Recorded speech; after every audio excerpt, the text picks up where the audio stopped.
I heard my daughter-in-law tell the doctor to let nature finish her, and for a moment, I truly believed I had already died. But the monitor above my head was still beeping, stubborn and steady, as if refusing to let anyone decide for me. I lay there, unable to open my eyes fully, listening to voices that floated somewhere between the living and the fading, and all I could think was how strange it felt to still be here, when someone so close to me had already written me off. I had never imagined that the first person to sign my departure slip would be someone who married into the family, someone who barely knew the weight of my steps or the rhythm of my days. Yet there she was, speaking softly, firmly, as though she were granting mercy rather than betrayal. I felt the cold cuff tighten around my arm again, the machine hissing as it measured what little strength remained in me. The taste of metal lingered on my tongue, and every breath burned slightly on the way out. But it was the quiet, calculated tone in Emma's voice that cut deeper than any pain in my body. "If her heart stops," she said, "let it be." She wouldn't want interventions at her age. Strange, really, how confidently she spoke about my wishes. I had never once shared them with her. The doctor murmured something back, something about protocols, but he did not argue. They rarely argue with the ones who look healthy and speak clearly. I lay still, my body heavy as wet wool, but my mind sharp enough to understand. She wanted me to slip away. Quickly, quietly, without fuss. A practical solution to an inconvenient problem. For a moment, I wondered if my son was with her, if he nodded in agreement somewhere out of sight. I couldn't hear him, only Emma. Always Emma, filling the air with that polished certainty of hers. She believed she was doing the right thing. That was the worst part. Malice is easier to fight. Righteousness, far harder. My vision was a narrow slit of light, a blurred ceiling, a drifting shadow. I tried to move a finger, but it twitched only slightly. Still, that was enough to remind me that I was not gone yet. The beeping agreed with me, steady and patient. I had always been patient too, perhaps too much for my own good. 72 years teaches you how to wait, for people to change, for wounds to heal, for someone to finally say the words you hoped they'd say. But in this narrow bed, with Emma's voice deciding my fate, something inside me shifted, quiet, but certain. I would not wait for them to choose whether I lived. A nurse came closer. I recognized her perfume before I saw her silhouette. She adjusted my blanket gently, almost apologetically, as if she'd heard what Emma said too. Her hands were warm. That warmth reached deeper than her touch. It reminded me I still belonged to this side of the world. When the curtain rustled again, Emma leaned over me. Her face was elegant, composed, that same measured smile she always wore when she wanted to look kind in front of others. "Just rest, Margaret," she said, as if I were a child asking for something unreasonable. "You've had a long life. You don't have to fight anymore." Fight! She used the word so lightly, as though she knew what battles I'd fought, or how much fight was left in me. I wanted to tell her that I was not done, that my life was not a candle she could pinch out because it flickered. But the words sat in my throat like stones. She turned away, already finished with me.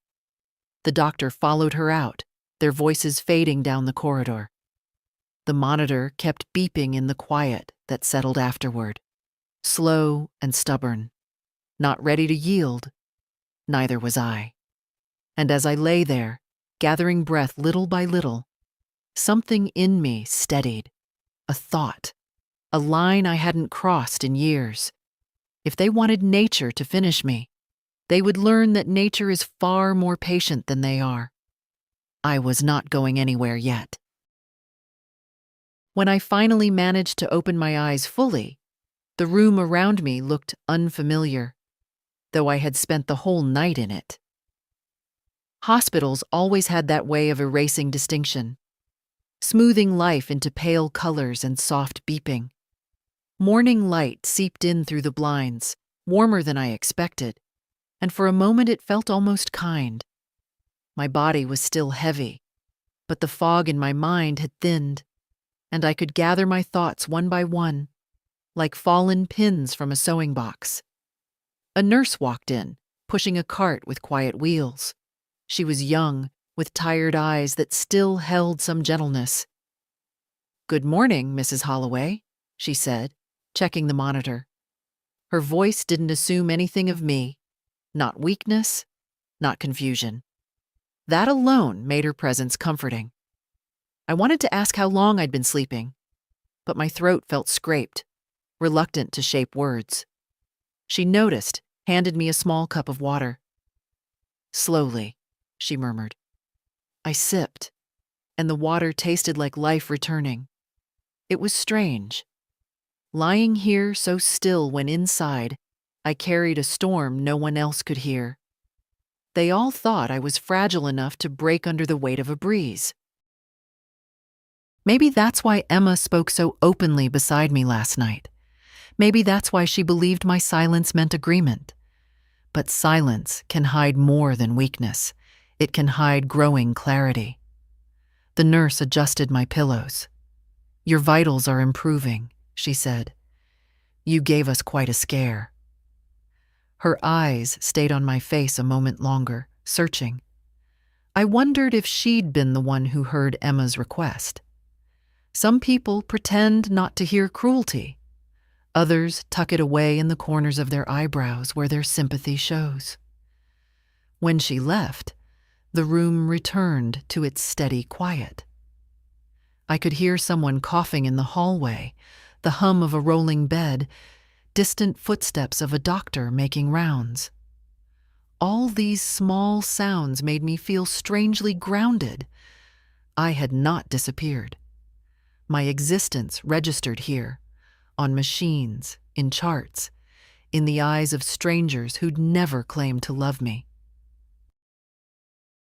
I turned my head slowly toward the small table where someone had placed a plastic pitcher of water and a tissue box.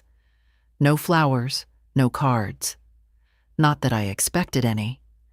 My son rarely thought of such things, not out of cruelty, but out of habit. A habit of assuming I would always be there, quietly, reliably, uncomplaining. A background figure in his busy life. Emma, on the other hand, I had no illusions. Her frostiness had begun long before this hospital stay. It started with small comments, always phrased politely enough to pass as concern. "Maybe it's time you considered a smaller place, Margaret. You shouldn't strain yourself with bills. It's not safe for you to live alone." Each sentence carried an invisible suitcase of intentions. I had pretended not to see it. Pretending is a skill you acquire with age, though it costs more than honesty. A soft knock interrupted my thoughts. A different nurse entered, older, brisk, but not unkind. She checked my chart, took my temperature, then looked at me thoughtfully. "Your daughter-in-law was here last night," she said, very anxious. The choice of words made me smile inside. Anxiety can wear many masks: concern, irritation, impatience. I managed to whisper, "My son?" She hesitated just slightly. "He hasn't been in yet this morning, but he's on the list of primary contacts. I'm sure he'll stop by later." Later. Such an elastic word. It can stretch for hours, days, years. When she left, I watched the strip of light on the wall move slowly as the sun shifted outside. My body ached, but not unbearably. Pain was familiar. Betrayal still had edges too sharp to hold. Yet beneath the hurt was something steadier, something forming with deliberate calm, resolve. Not loud or dramatic, just a quiet tightening of thread inside me. I was still alive. I was still here. And I had heard everything. As I breathed in, deeper than before, I felt the shape of the decision that would soon come. It wasn't revenge. It wasn't anger. It was something far simpler. Dignity returning home after being gone too long. I closed my eyes not to sleep, but to listen. To my breath. To the monitor. To the truth settling in like a long-awaited guest. One thing was certain. Emma had made a mistake last night. She believed that because I was silent, I was powerless. She had forgotten that even the quietest women remember everything. I heard the door open before I saw her. Even without looking, I knew it was Emma. The sharp click of her heels always arrived before the rest of her. The rhythm of her steps was brisk, purposeful, as if she were entering a boardroom rather than a hospital room where her husband's mother lay recovering. I kept my eyes half closed, letting my breath slow just a little, not to deceive, but to observe. People reveal more when they think you're weak. Margaret? Her voice floated toward me, light and sweet on the surface, like tea with too much sugar to hide its bitterness. Are you awake? I blinked slowly, giving her the kind of response she preferred, a minimal one, requiring no real effort from her. She moved closer, and I could feel the faint scent of her perfume, crisp and cool, never warm. She always chose fragrances like that, as if softness might betray something she didn't want seen. Well, you look better, she said, but her tone was the kind used when someone comments on weather they don't care for. The doctor said your vitals stabilized overnight. That's good. Really good. She nodded to herself, though her eyes didn't match the nod. She adjusted the edge of the blanket near my arm, not out of care, but because she liked things to look tidy, even illness. Her hands were cool, controlled, precise. I wondered if she remembered touching me even a second after doing it. I told Andrew we should wait until you're stronger before discussing anything important, she continued. Stress isn't good for your heart. The irony made the corners of my mouth twitch. Stress, for her, meant any conversation where she didn't get to decide the outcome. She pulled a chair a little too close to the bed and sat, crossing her legs with the smooth elegance she'd always been proud of. You scared all of us, you know, collapsing like that. Her voice lowered, carefully measured. You were alone in the house again, weren't you?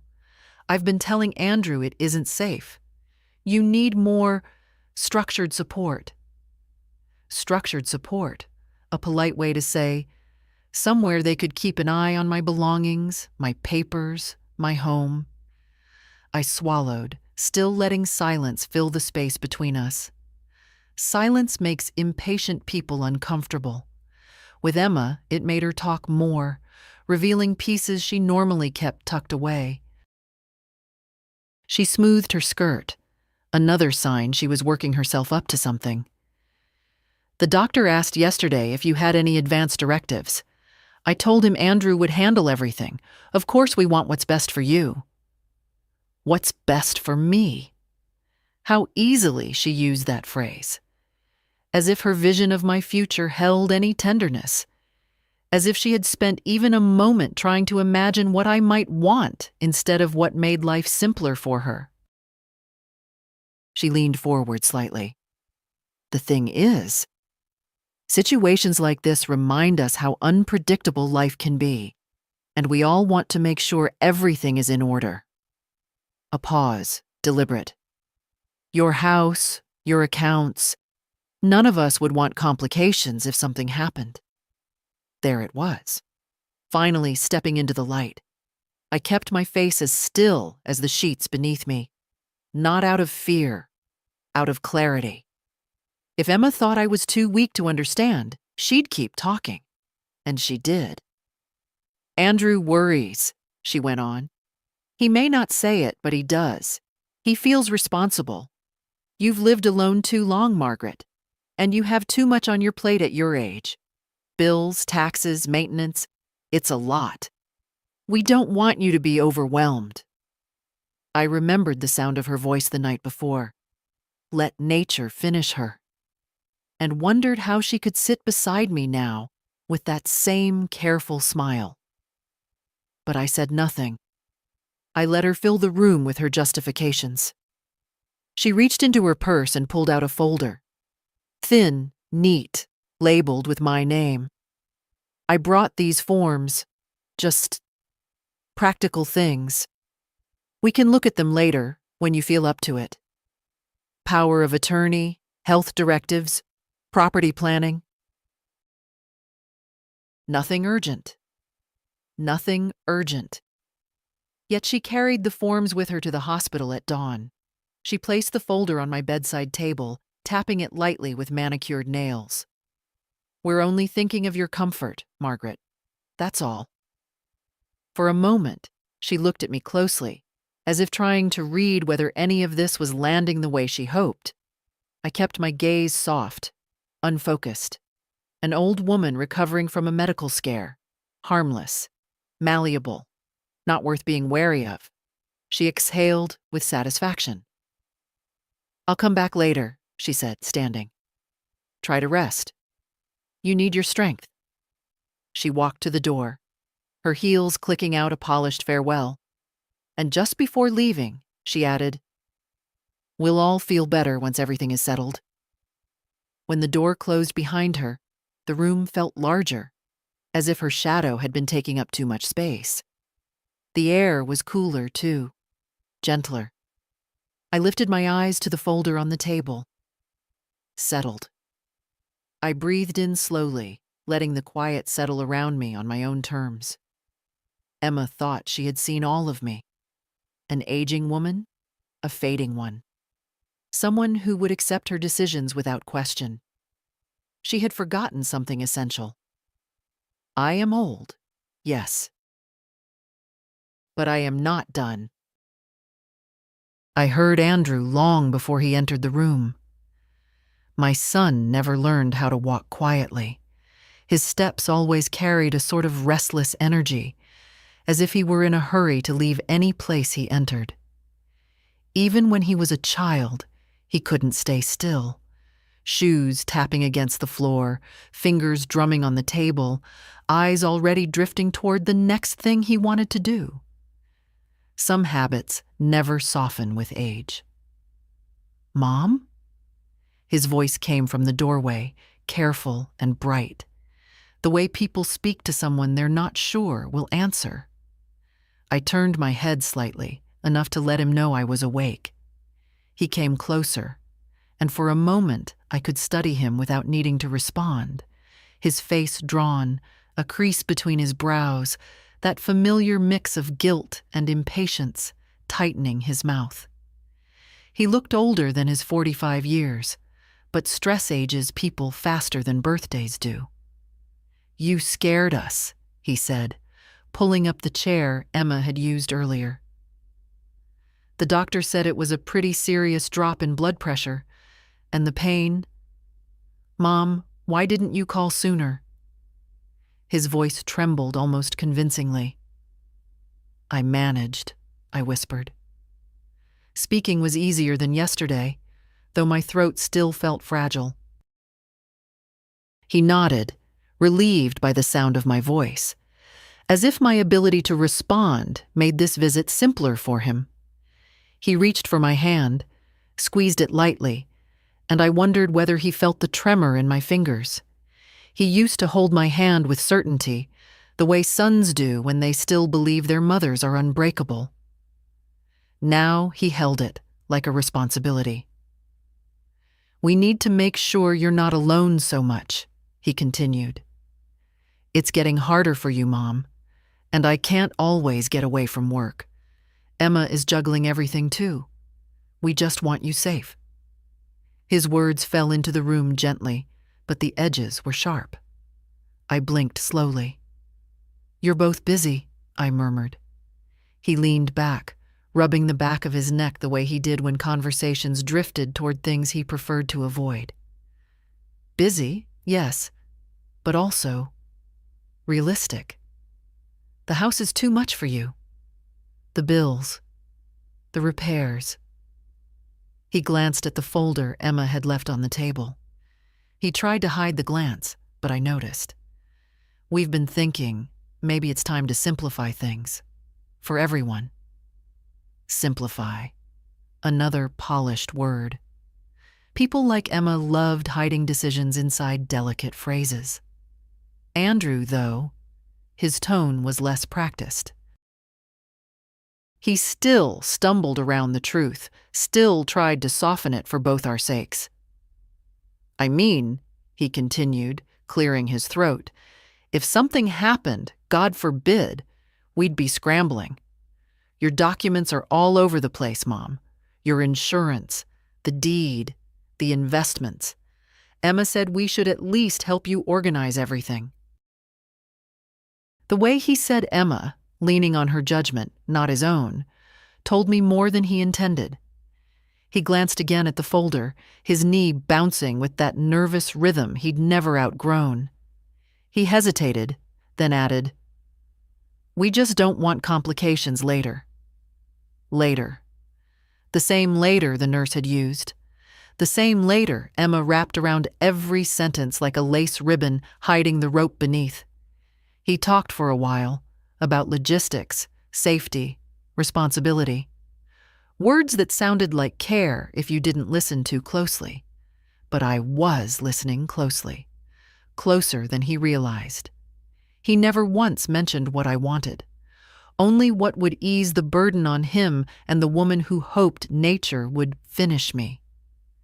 At last he sighed, as if he'd been carrying something heavy and had finally set it down. "Mom, I need to ask." He paused, then spoke with that earnestness he used whenever he wanted something. "Do you have a will? Something formal? We've never discussed it." A soft ache spread through my chest, not from illness, but from the memory of a lifetime in which he had never asked what I needed, yet always found a way to ask what he needed from me. I did not flinch. I did not show anger. Anger wastes too much precious oxygen.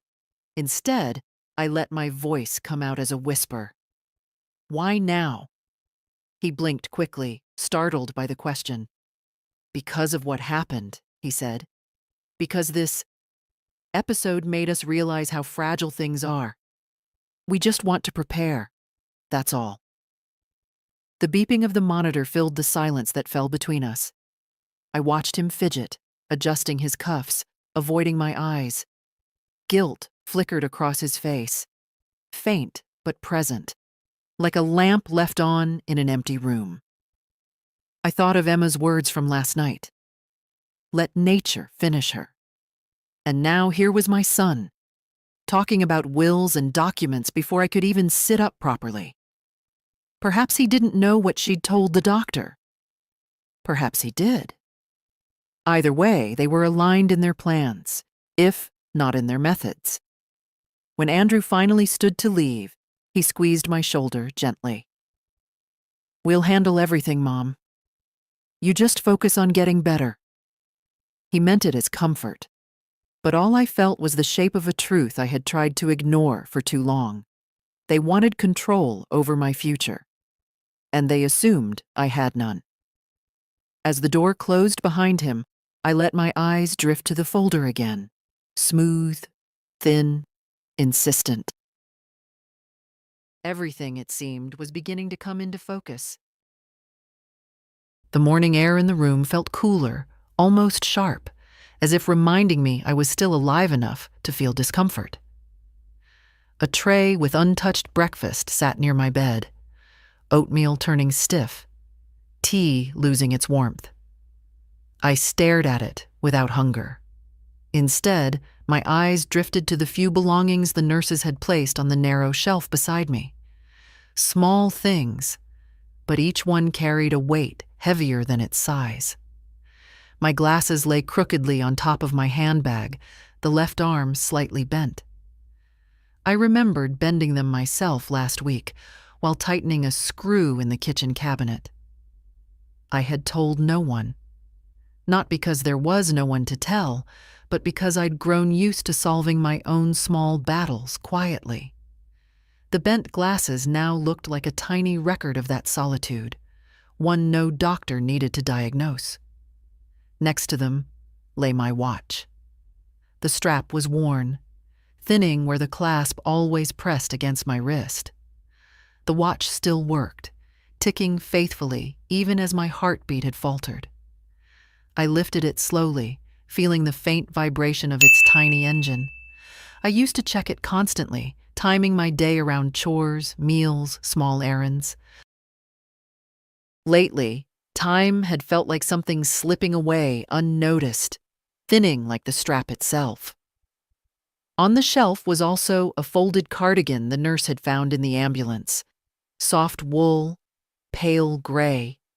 I'd knitted it the winter after my husband died. The year's silence began to live in my house like an uninvited tenant. I had worn it nearly every day for comfort. Funny how you don't realize a thing has become part of you until you see it removed, folded neatly, waiting for your return. The curtain moved slightly from the draft. Outside the window, clouds thickened over the parking lot. Cars came and went. People lived their lives, rushed to appointments, argued, laughed. I felt somehow outside of that world, suspended between what was and what might be. I looked at my hands resting on the blanket. The skin had thinned over the years, showing the pale blue of veins beneath. They were still strong enough, though. Strong enough to lift, to hold, to choose. For so long, I had used these hands for other people. Meals cooked, bills paid, favors done, small acts of care unnoticed or forgotten. I had never resented it. Love doesn't feel like sacrifice until the balance breaks. On the bedside table, half tucked beneath a hospital brochure, lay the papers Emma had brought. I didn't touch them.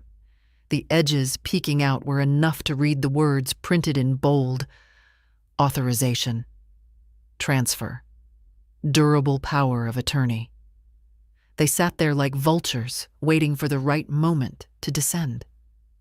The quiet in the room deepened, not empty, but full of realizations that had been circling unspoken for years. I had allowed too much. I had forgiven too easily. I had believed that love, even when poorly expressed, still bore good intentions. But last night's words had shattered that comforting illusion. Let nature finish her. As if I were a project abandoned halfway. As if my life were a loose thread worth snipping. The beeping monitor pulled my attention back to the present, its steady rhythm a gentle defiance. That sound, soft, persistent, felt more loyal than the voices that should have protected me. I took a slow breath, deeper than before. My ribs ached from the effort, but the ache felt almost cleansing. Each inhale gave shape to a thought. Each exhale cleared space for resolve. There was no anger rising in me, no dramatic swell of indignation, just a steady settling, like dust finding its place. I was not done. I had more say in my life than they imagined, and the quiet inside me was no longer submission. It was preparation. By late afternoon, the light in the room had shifted to a pale gold, as if the sun were trying to slip in quietly, not wanting to disturb anyone's suffering. I lay propped slightly higher than before, the pillows arranged by a nurse who seemed to understand comfort better than most people in my own family. My body still felt fragile, but my mind had sharpened into something clear, almost cold. Clarity is strange at this age. It comes not with fire, but with a steady, deliberate calm. I heard the soft murmur of voices outside my door. One belonged to the doctor, the other unmistakably to Emma. Even through the wall, her tone carried that familiar firmness, the sound of a person who believed her judgment trumped everyone else's.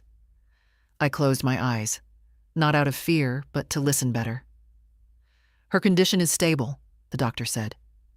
"We'll continue monitoring, but overall she appears to be improving." A pause. Then Emma's voice, lowered but still crisp. "Yes, but we all know how unpredictable these situations are at her age. We shouldn't force anything unnatural." Unnatural? Strange word to use for trying to keep someone alive? The doctor offered a diplomatic hum. "Our priority is her recovery." "And ours," Emma interrupted gently, "is her dignity." She spoke often about not wanting extreme interventions, especially if her heart fails. "You understand?" The doctor hesitated.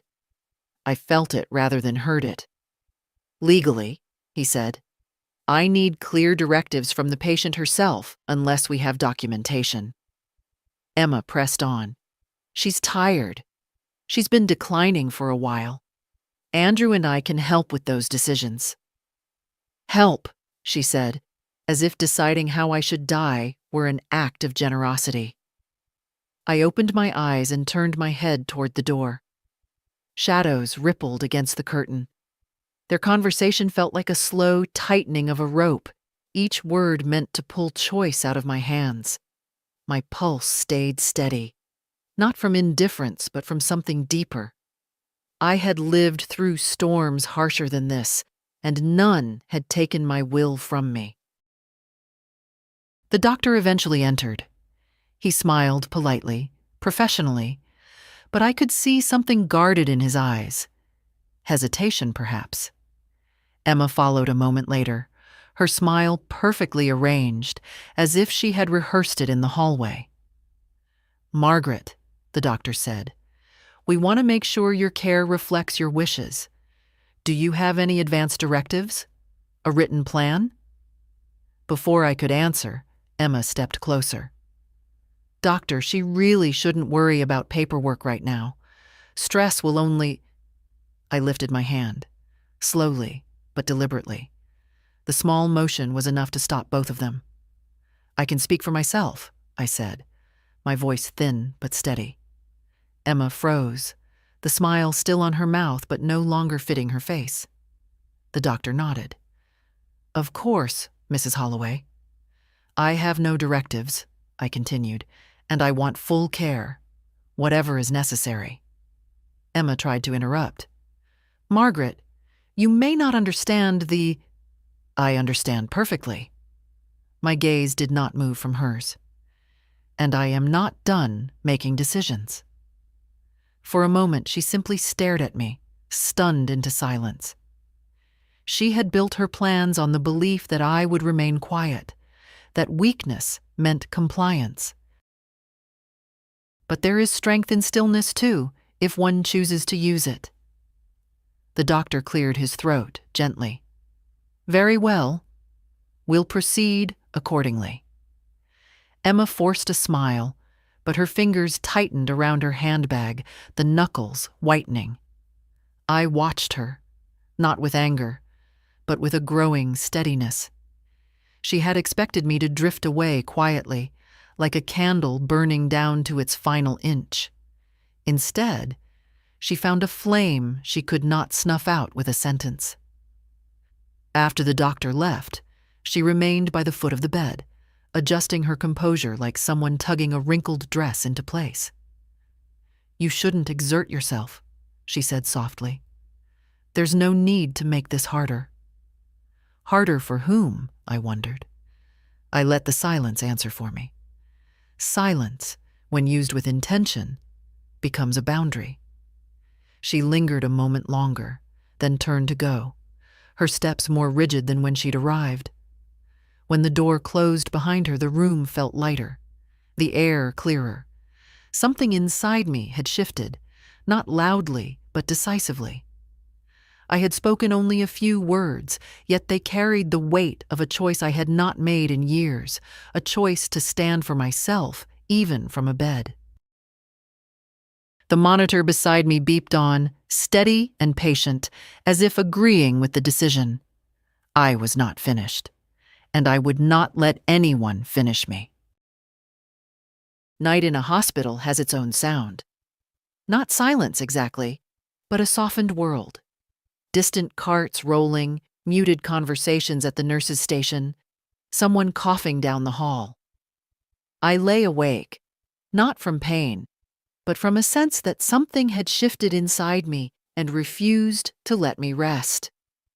Once, I would have waited for Andrew to reassure me, or for Emma to explain things in her polished way. Now, I trusted neither of them to tell me the truth. If I wanted clarity, I would have to reach for it myself. A young nurse, dark hair pulled into a messy bun, entered to check my vitals. Her badge said, Sarah. She moved quickly but not carelessly, adjusting the wires with gentle fingers. When she finished, she smiled at me as if she could sense I was more awake than I let on. Need anything? She whispered. Her kindness made something inside me unclench. Water, I murmured. And a question answered. She brought the cup first, then sat on the edge of the chair beside my bed, as if she knew I wasn't asking for painkillers or more blankets. What's on your mind? I studied her face for a moment. Not because I doubted her. Rather, I needed to be sure she was one of those people who listened with both ears and conscience. My daughter-in-law, I began slowly, spoke with the doctor yesterday about letting certain things happen naturally. Her expression tightened, almost imperceptibly. She kept her voice neutral, but the truth flickered in her eyes before she spoke. I wasn't part of that conversation, but yes. Some concerns were brought up by your family. She leaned forward. But you're alert, oriented, and able to make your own medical decisions. We respect that. Your word stands. That's not what worries me, I said softly. I want to know whether they've tried to access my records, insurance, financial files, anything outside medicine. She hesitated, not because she wanted to hide something, but because she was deciding how honest she was allowed to be. We document every request, she said carefully, and I can check who's been listed as a contact or proxy. Please, I whispered. I need to know. She nodded once, then slipped out of the room. I stared at the ceiling while I waited, tracing the lines in the plaster. I wondered how long Andrew had been preparing the ground, nudging here, suggesting there, until the idea of managing my affairs felt natural to him. Or maybe Emma planted the seed and he simply watered it out of habit. When Sarah returned, her expression confirmed more than her words would. She closed the door quietly before speaking. Your daughter-in-law asked about insurance coordination, she said, and she requested information about your existing directives. We didn't give her any because she isn't listed as having that authority. I nodded slowly. It was what I expected. Yet hearing it spoken aloud still felt like a cold cloth pressed against my heart. There's more, she continued.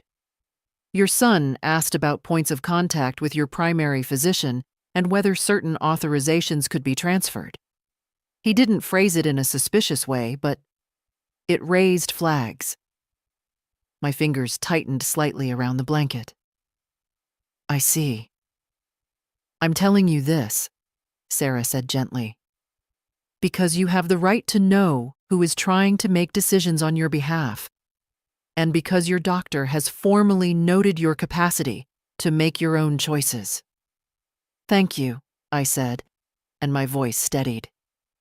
"I don't want them involved in my care decisions from this point forward." She nodded again, a little more firmly. "We can make that note explicit." Then she added softer, "We see these situations sometimes. Family members mean well or believe they do. But it's your life. You get to choose." I let that settle inside me, not as comfort, but as confirmation. For the first time in a long while, someone was saying exactly what I needed to hear, not wrapped in duty or expectation, not softened for convenience. After she left, I lifted my watch from the bedside table. Its ticking seemed louder now, deliberate. Every second it measured was mine, not Andrew's, not Emma's. Mine. Outside, a cleaning cart rolled past, the wheels squeaking faintly. I listened to it move down the hall, and with each sound, something inside me steadied further.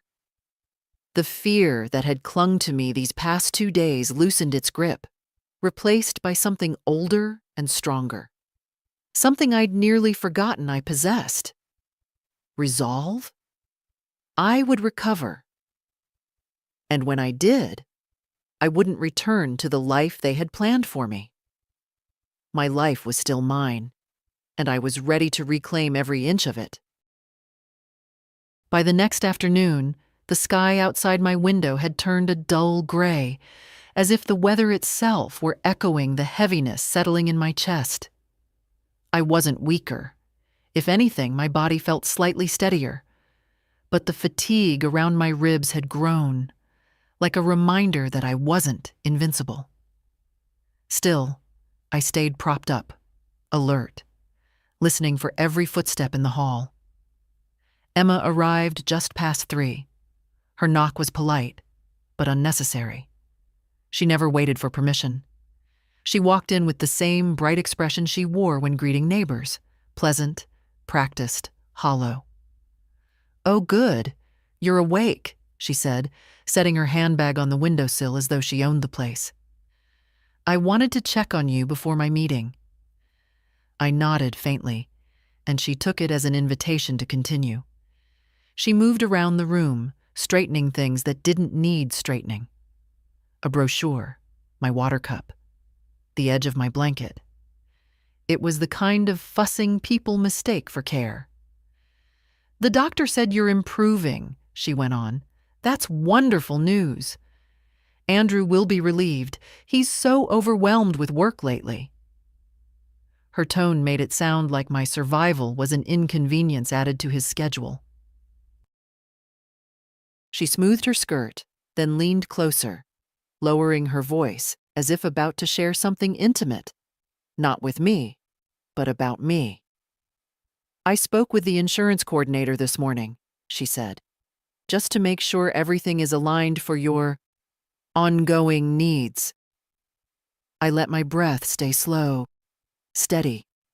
She continued, unaware or unwilling to believe that I understood every word perfectly. "You know how these things work, Margaret. If your condition worsens, treatments get expensive very quickly. We just want to avoid unnecessary strain." She put a careful emphasis on unnecessary, as though the cost of my existence were something to be measured like a grocery bill. "And of course," she added lightly, "your policy only covers certain interventions. If we know the limits now, we can make responsible choices before anything unexpected happens." There it was again, that gentle push toward the edge she hoped I'd quietly fall from. I studied her face. Not cruel, not angry, simply calculating. She believed she was being practical, even noble. That made her choices far more dangerous than malice ever could. She reached for the folder she'd brought earlier. "Everything's so much easier when paperwork is clear. Andrew agrees. He says we can help you sort it all out before you go home." Before I go home. Her voice blossomed with satisfaction. on that last word. Because to her, home was not where I lived. It was a resource waiting to be reassigned. She sat down, crossing her legs gracefully. You've done so much on your own for so long. It's admirable, really. But there comes a time when it's better to let others take over. You've earned that rest. I felt a quiet warmth rise in my chest. Not anger, but understanding. A clarity that settled with the weight of truth. She wasn't preparing to support me. She was preparing to replace me. Emma misread my silence as agreement. She patted my hand as if sealing the matter. We'll make sure everything transitions smoothly. Transitions.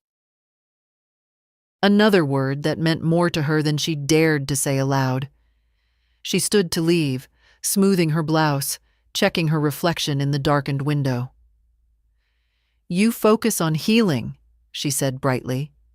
Let us handle the complicated stuff. But when she stepped out of the room, closing the door behind her, the air shifted. Not heavier, cleaner. The way a room feels after someone blows out a candle, leaving only smoke behind.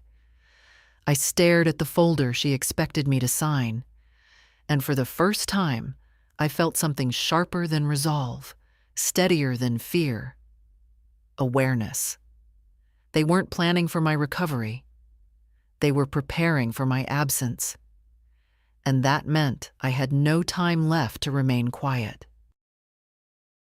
The next morning, I woke earlier than usual, long before the hallway lights brightened and the nurses began their rounds.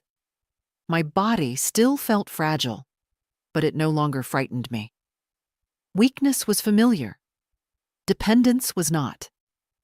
That, I realized, was the part I could no longer accept. Not from my son, and certainly not from the woman who hoped I would quietly disappear. I sat slightly higher in the bed, working slowly against the stiffness in my ribs. A small act, but one that made the room feel different. Mine, in a way it hadn't since the ambulance first brought me here. When Sarah, the night nurse, came for her final check before shift change, I caught her attention with a quiet, "Would you help me with something?" She looked at me with curiosity rather than surprise. Perhaps she had already sensed that the silence around me was shifting. "I'd like to speak with a social worker," I said. "Privately." The way her expression softened told me she understood more than I had said aloud. "Of course," she replied. "I'll put in the request right now." She left and I waited, listening to the gradual awakening of the ward. Carts moved, voices stirred. Someone down the hall groaned in pain. All of it reminded me that life, messy, persistent, was still happening around me. I was part of it, not an afterthought in someone else's plan. By mid-morning, a soft knock sounded, and a woman stepped inside, holding a slim tablet and a kind, professional smile.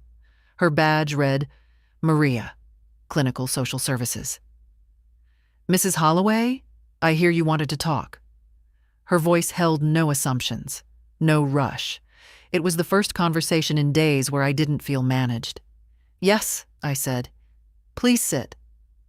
She pulled up the chair Emma had used, but unlike Emma, she didn't place herself too close. She gave me space, as if waiting for me to decide how much of it I needed. "How can I help you?" she asked. I took a breath, steady as I could.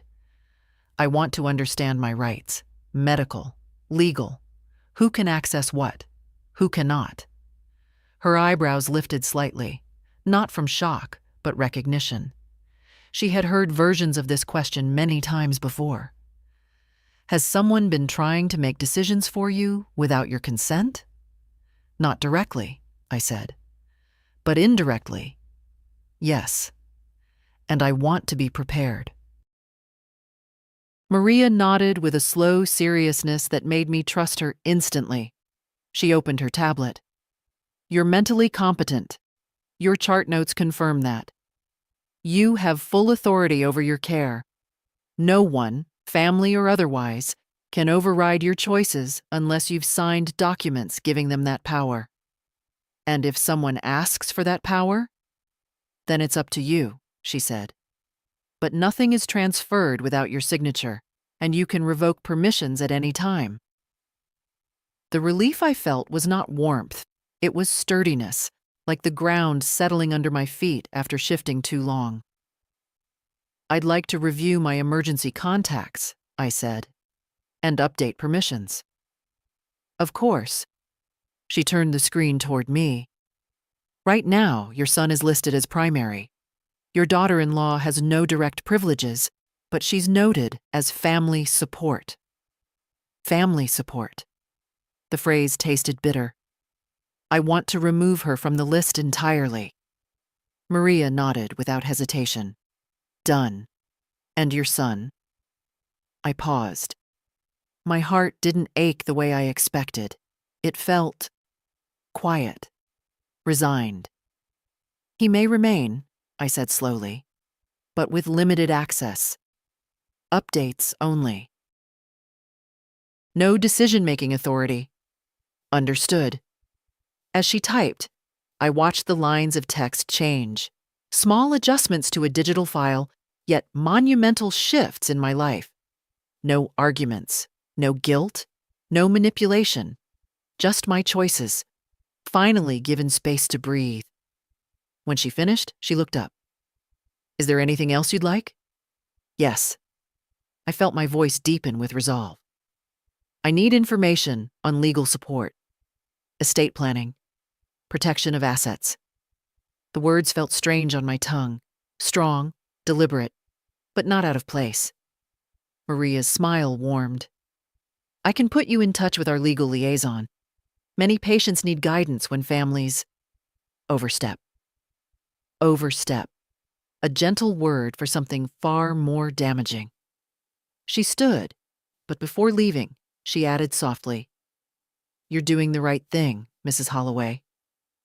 When the door closed behind her, I let myself inhale slowly. Not triumph, just clarity settling deeper. For the first time in a long while, I wasn't letting others arrange my life like furniture in a room they didn't live in. I was beginning to rearrange it myself. And this was only the start. They arrived together, just as I suspected they would. Andrew with his hurried steps and furrowed brow. Emma with her polished calm that never quite masked the impatience beneath it. I heard them before they entered, their conversation low but urgent, like people preparing for an uncomfortable task they believed was necessary. When the door swung open, Emma carried that impeccable smile she used on strangers she meant to impress. Andrew looked tired, but not in the way illness makes a son tired, rather in the way an overworked man grows weary when life demands more attention than he wants to give. Mom, he said softly, how are you feeling? Better, I answered, my voice steady. Much better. Emma stepped closer. We're glad to hear that. Really. Her tone suggested relief mixed with something else, something strained. We thought this would be a good moment to talk through a few things. Practical things. There was that word again, practical, a word that had become their shield. I watched them settle themselves, Andrew dragging the chair near my bed, Emma standing beside him like a shadow. She placed the folder, the same one she'd brought before, on the tray table between us, as if presenting evidence. Mom, Andrew began, we're worried about you living alone, especially after this episode. It's time to make plans, and make them together. Emma nodded encouragingly, though her eyes stayed focused on the folder. We've looked into some wonderful assisted living options, safe, structured places. You'd have people around you all the time, activities, meals prepared, no stress. I felt a faint warmth rise in my chest, not anger, simply a quiet recognition of the truth behind their words. They weren't suggesting company. They were suggesting containment. Andrew reached for my hand, his palm warm and trembling slightly. It's not that we don't want you at home. It's just, the house is big, hard to maintain, and the bills, there's no need to continue, I said softly but firmly. His mouth closed. Emma straightened. I looked at both of them, taking my time. You're speaking as though decisions have already been made, as though I've handed that responsibility to you. Mom, Andrew sighed, we're trying to help. I know what help looks like, I said. And what control looks like? Emma's face tightened just enough to reveal a fracture in her composure. We're thinking of your safety. And I'm thinking of my dignity. There was a pause. Not long, but deep. They exchanged a quick glance. One of those silent marital conversations that lasts a second, but says everything. I continued. I've spoken with the hospital social worker. I've updated my permissions. From now on, all decisions regarding my care come directly from me. Emma's lips parted slightly. But Margaret, no, I said gently. No more paperwork from you. No more forms. No more plans made behind my back or beside my bed. Andrew leaned forward, his voice tight. You're misunderstanding. We're trying to make things easier. For whom? I asked. He didn't answer. Emma stepped in, her tone sugar-coated with urgency. We're just asking you to trust us. We only want what's best. And I want simple respect, I said. Yet you both spoke to the doctor about limiting interventions. You planned for a future without me while I was still here. A silence fell heavy between us, not hostile, just final. I straightened slightly, feeling every breath deepen my resolve. I will decide where I live. I will decide how my affairs are handled, and I will not sign anything you've brought. Andrew's shoulders sagged, a soft exhale escaping him.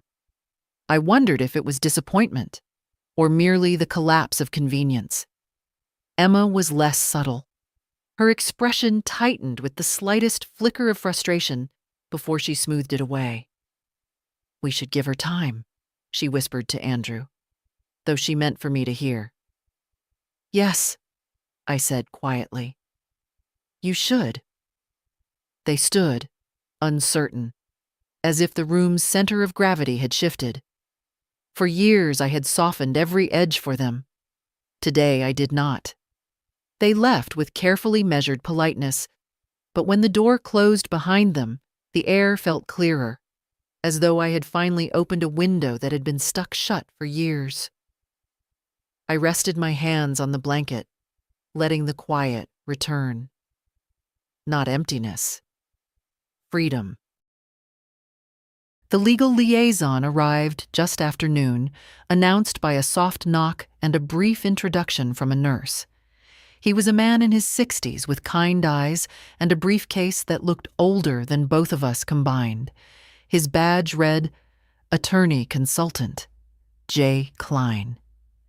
He walked in with the calm presence of someone who had seen far too many families unravel inside hospital rooms and learned to speak gently while helping people gather the pieces.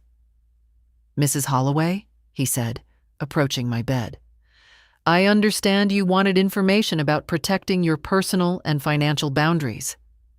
I appreciated that he didn't use words like estate or planning or end of life. People like Emma loved those phrases. This man did not. Yes, I replied. Please sit. He placed his briefcase on the chair beside him, opened it with deliberate care, and pulled out a folder, not thick, but substantial. Papers that held weight not because of their size, but because of their purpose. Before we discuss documents, he began, I want to hear from you directly. What concerns brought you to request this meeting? I looked at my hands for a moment, tracing the fine blue lines beneath the skin, searching for the right words. My family, I said softly, has begun speaking about my affairs as though I am already gone. They mean to take control of decisions that should still be mine. He nodded slowly, not surprised. Unfortunately, that is common, and the law is very clear. You remain in full authority unless you assign that authority to someone else. Have you signed anything in recent years that would give your son or daughter-in-law power of attorney? No. Nothing. Good. He leaned slightly closer. Then you still hold complete control. And if you want to formalize boundaries, we can do that. What kind of boundaries? I asked. He pulled several papers forward, laying them in a neat row on his lap. A revocation of informal decision-making privileges, a declaration of independent medical authority, and if you wish, the beginnings of a trust, something that protects your home and assets from being redirected without your explicit instruction. The word trust seemed almost foreign in the air of this small room, solid, structured, the opposite of the shifting ground I'd been standing on for days. And this would prevent them from accessing anything without my permission? I asked. It would prevent anyone from doing so, he said quietly. Your estate would be safeguarded. Your decisions would stand. And if you choose, you can appoint an independent trustee, someone outside your family circle. I let the thought sit with me. My house, my accounts, my future. No longer potential leverage in someone else's plans. I want that, I said. All of it. He didn't react with surprise. Just a gentle nod, as if he had expected the moment when resolve would overtake hesitation. We can begin today, he said. It will require signatures, and later, when you are discharged, we'll finalize the trust with a full meeting. But the protections can be set in motion now.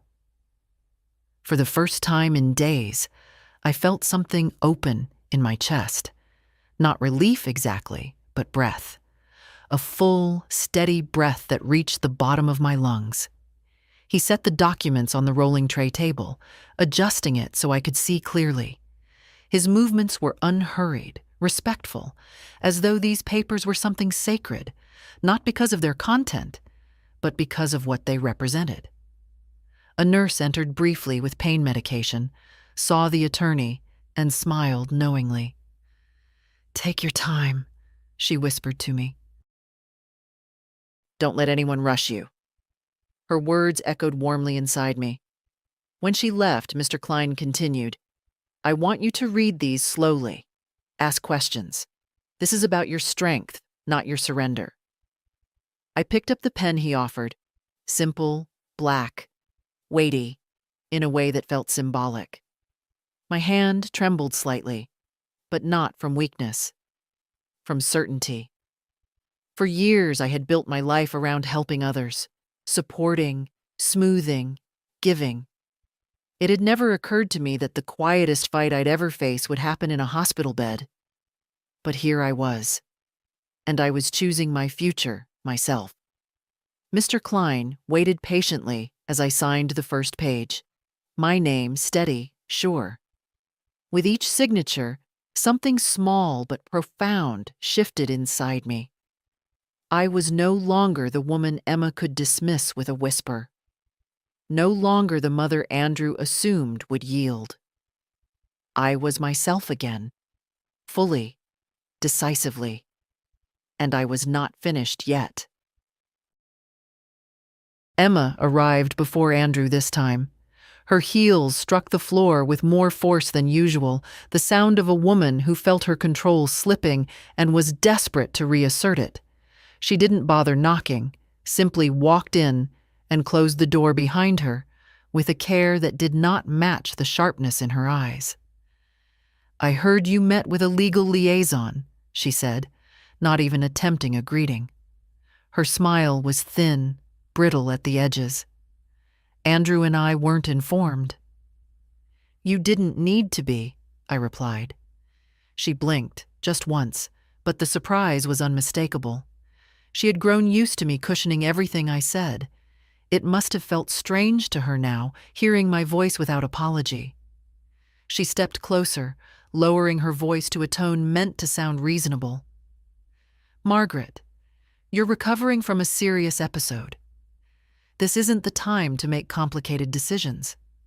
You should be resting, not signing papers you may not fully understand. Her concern was a hollow cup, beautifully shaped, utterly empty. I understand them well enough, I said. That answer unsettled her. She crossed her arms. I just want to make sure you're not being pressured by hospital staff. They don't know our family. They don't know what's best for you.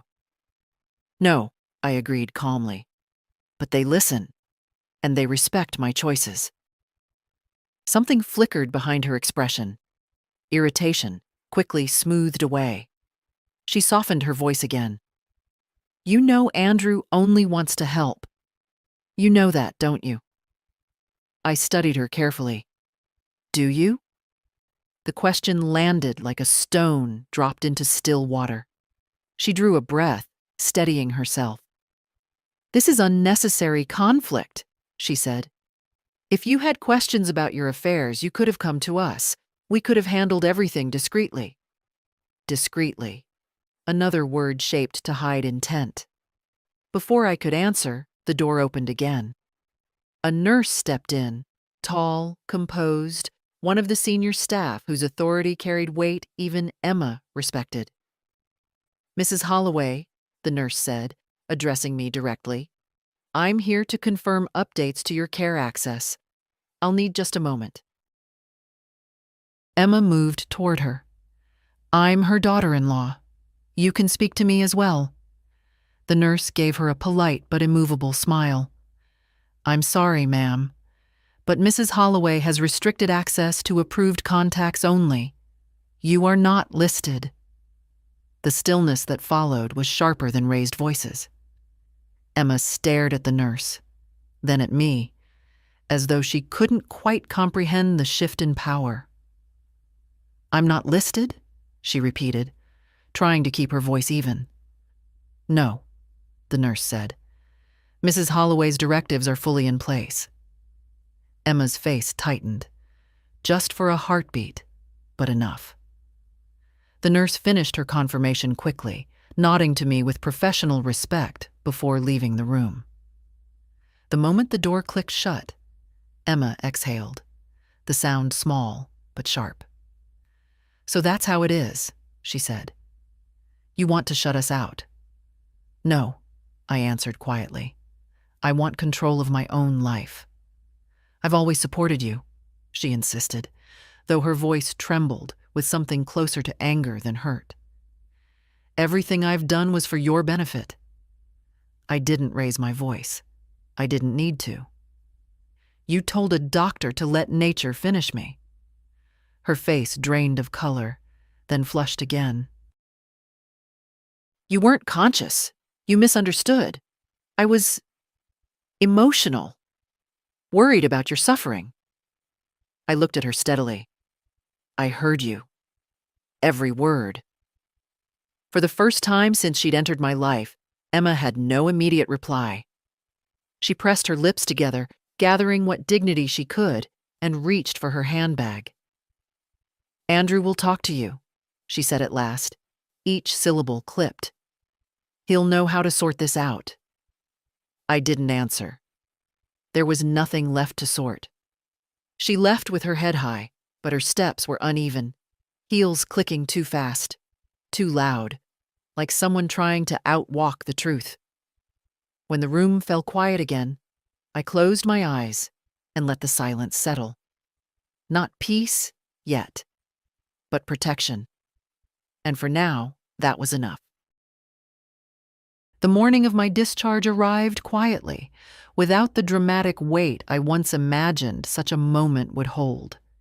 No final tests, no urgent warnings, just a nurse wheeling in a folded stack of papers for me to sign, her smile warm, and unhurried.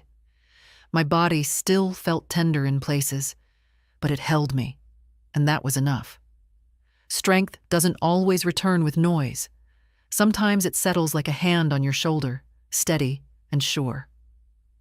Andrew arrived shortly after breakfast. He didn't knock.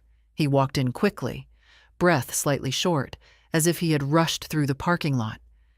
His eyes darted to the packed bag waiting at the foot of my bed. "You're being discharged today?" he asked, forcing a bright tone. "Why didn't you call? I would have picked you up." "I didn't want to trouble you," I said. The softness in my voice was real, but the words were chosen. I watched the flicker of confusion cross his face. "Mom, it's no trouble. I already moved meetings around. Emma's waiting outside in the car. She found a good route home. We'll get you settled, heat the house properly, maybe even—" "I won't be going home with you," I said gently. He froze. Not dramatically, just completely. As if someone had pressed pause on him, his eyes searched my face for a misunderstanding that wasn't there. "What do you mean?" "I've made arrangements," I continued. "Transportation is coming shortly, and I won't be returning to the house." His mouth opened, then closed again. "Mom, you can't stay somewhere else. Not alone. You're recovering. It's not safe." Safe. The word felt different now. I had learned that safety didn't depend on proximity to family, but on the absence of people who believed your life ended before your pulse did. "I'll be staying somewhere that was my decision," I said. "Not yours. Not Emma's." He took a step toward me, his voice cracking. "Is this because of the forms? The conversations at the hospital? Emma didn't mean—" "She meant exactly what she said," I interrupted softly. "And so did you, Andrew, when you spoke of my home as if it were already yours to arrange." He swallowed hard, looking away for a breath before trying again. "I was worried. We both were. Concern can be genuine," I thought. But desire for control often wears its clothing. "Worry doesn't excuse taking choices away," I said, "or planning a future without someone who is still here."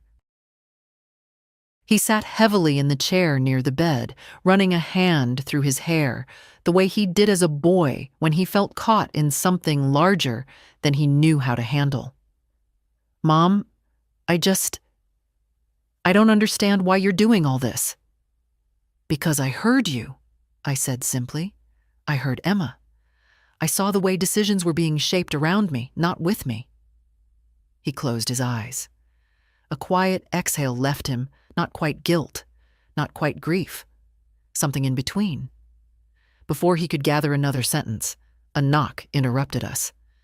A hospital aide stood at the door.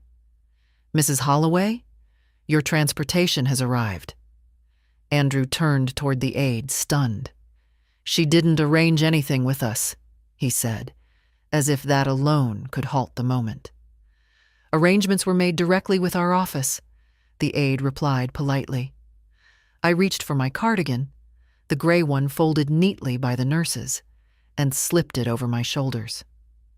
My hands didn't shake. They felt almost young. "Mom," Andrew said softly, "please, let us take you home. We can talk everything through." I looked at him, really looked, and felt the familiar ache of love mixed with disappointment. Not anger. Just the quiet truth that sometimes children drift into versions of themselves you no longer recognize. "I will always talk to you," I said. "But I won't go back to a place where my life was being planned without my consent." He stood slowly, defeated in a way I had never seen. "Where will you go?" "To a place I chose," I answered. "And that's all you need to know today." The aide helped me to my feet. My legs trembled slightly, but they held. Andrew watched me, expression caught between regret and something else, something like realization. I walked past him, each step a quiet reclaiming of myself. When I reached the doorway, I rested my hand briefly on the frame, not for balance, but for acknowledgement. "This isn't goodbye," I said, without turning back. "But things will not be the same." Then I stepped into the hall, leaving behind the room, the beeping machines, and the version of myself that once waited for others to choose her path. I felt lighter than I had in years, and though the journey ahead was uncertain, it was finally mine.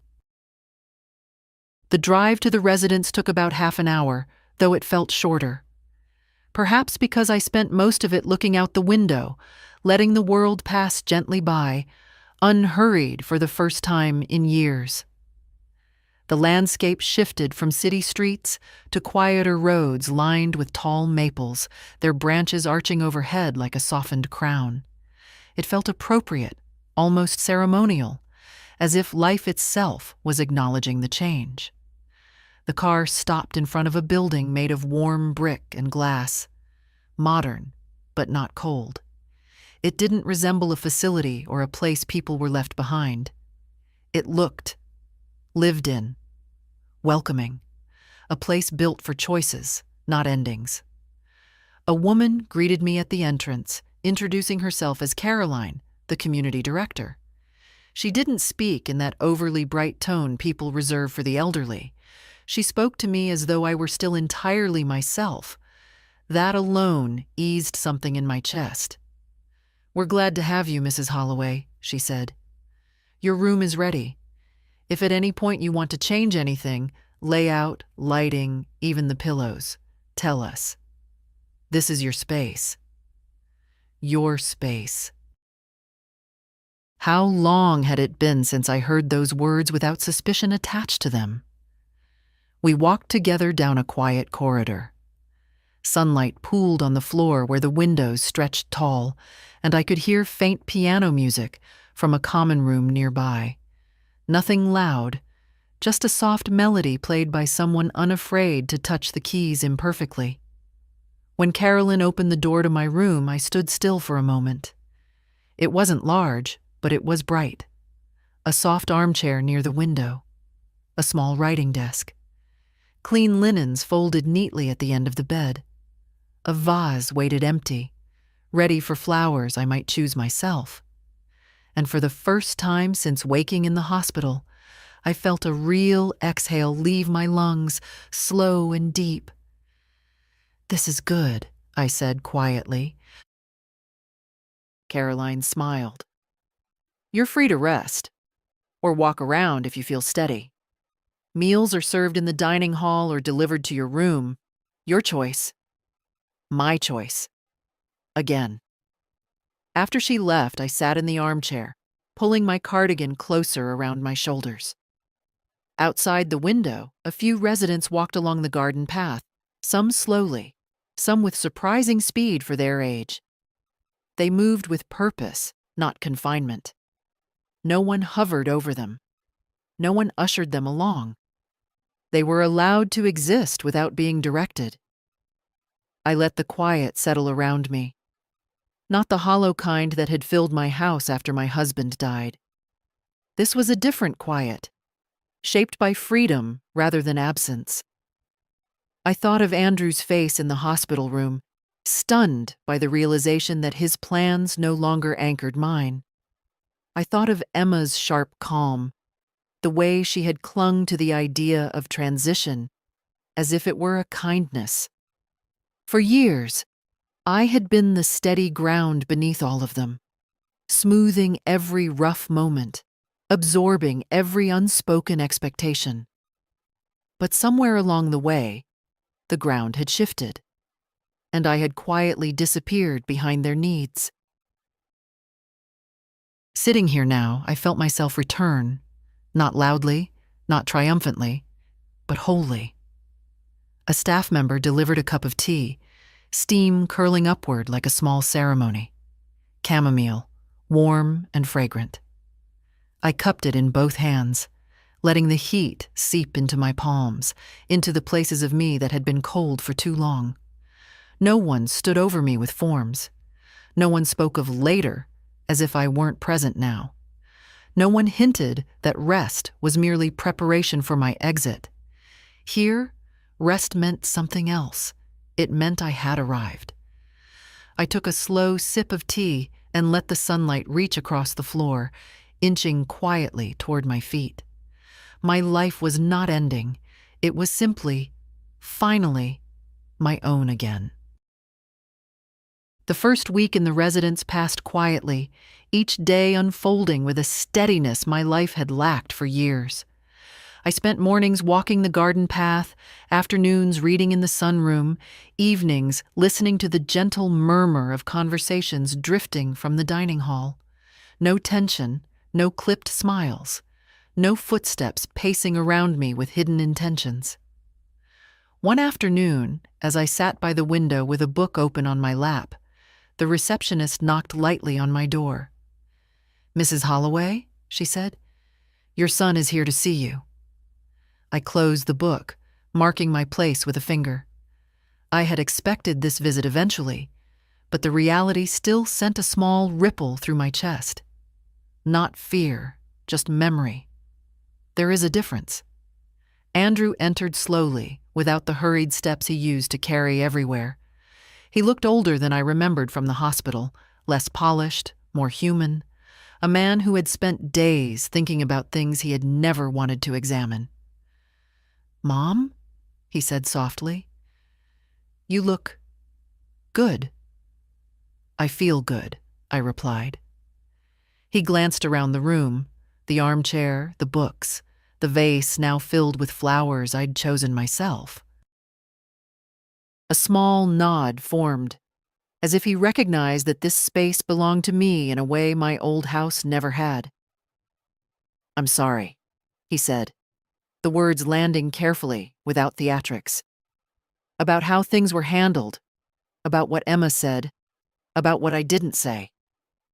I let the silence stretch. He needed it more than I did. He swallowed. "I didn't realize how much we were pushing you, or how it must have felt. I should have listened." I nodded. "Yes, you should have." He looked down at his hands, turning his wedding ring slowly. "I don't expect forgiveness right away. I just want to understand how to do better." There was a time I would have rushed to comfort him, to soften the edges, to tell him he wasn't to blame. But life teaches you, eventually, that some truths must remain sharp if they are ever to protect you. "You can start," I said gently, "by seeing me as someone who still lives, not someone you're preparing to lose." His eyes lifted, wet but clear. "I see that now." I believed him, not fully, not blindly, but enough. "Your home," he said quietly, "will feel so empty without you." "It was empty long before I left," I answered. Not cruelly, simply true. He nodded again, slowly. "If you ever want me to visit, or help with anything, I will ask," I said. "If and when I choose." The words landed softly, but firmly. A new boundary. One he seemed ready to respect. He stood to leave, then hesitated. "I'm glad you're safe," he whispered. "So am I." After he left, I sat for a long moment in the quiet he left behind. It wasn't loneliness. It was space. Finally, mine. The sun dipped lower, spreading a warm amber glow across the floor. I watched it creep toward my chair, slow and patient, the way healing often is. I thought of the hospital bed, of Emma's voice telling the doctor to let nature finish me. I thought of the beeping monitor insisting I was still here. I thought of the papers I signed, the choices I reclaimed, the path I walked out of that building. Nature didn't finish me. It reminded me to begin again. And so I have begun. If you're reading this, whoever you are, wherever you are, remember this quiet truth. Your life is still yours. even when others believe they know better. Hold it gently. Protect it fiercely. And if my story felt like a hand reaching toward yours, then let yours reach back. Share it. Tell someone who might need it.